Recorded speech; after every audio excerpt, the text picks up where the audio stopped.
It's May, and there are three horrible anniversaries that I'd like to share with you. The first was the killing of George Floyd in Minneapolis while in police custody. This was an event that shocked the world.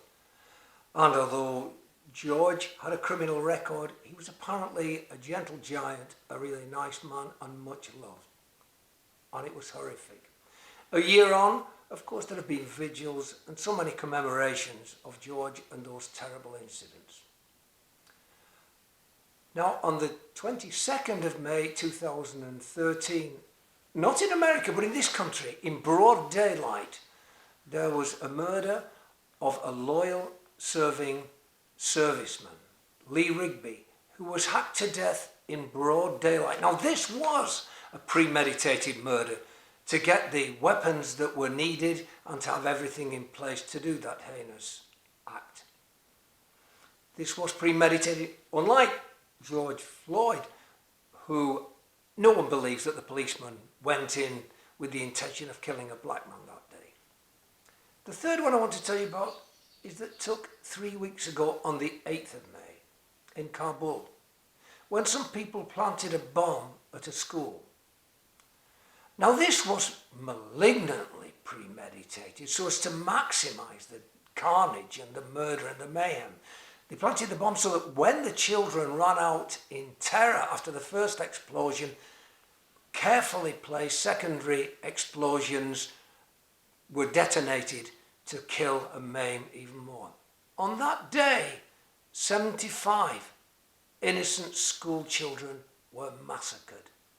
75, and over 140 were injured. Now, I don't know what that means. What does an injury mean? Paralysed, blinded, maimed. Certainly, so many of that 140, their lives were ruined after that. If you have tears to shed for children suffering throughout the world, leave many of them in Kabul at that atrocity. And does anybody think there is a greater crime against humanity than the purposeful, planning murder of innocent school children?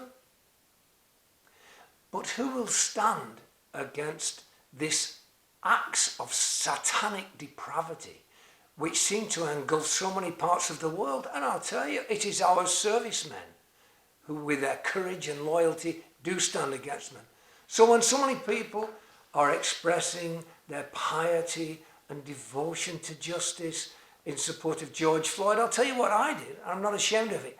I wrote a cheque, made a charitable donation to the Lee Rigby Foundation, because I want all our servicemen to know that we stand shoulder to shoulder with them against these horrors, and we so admire and love their devotion to service and duty.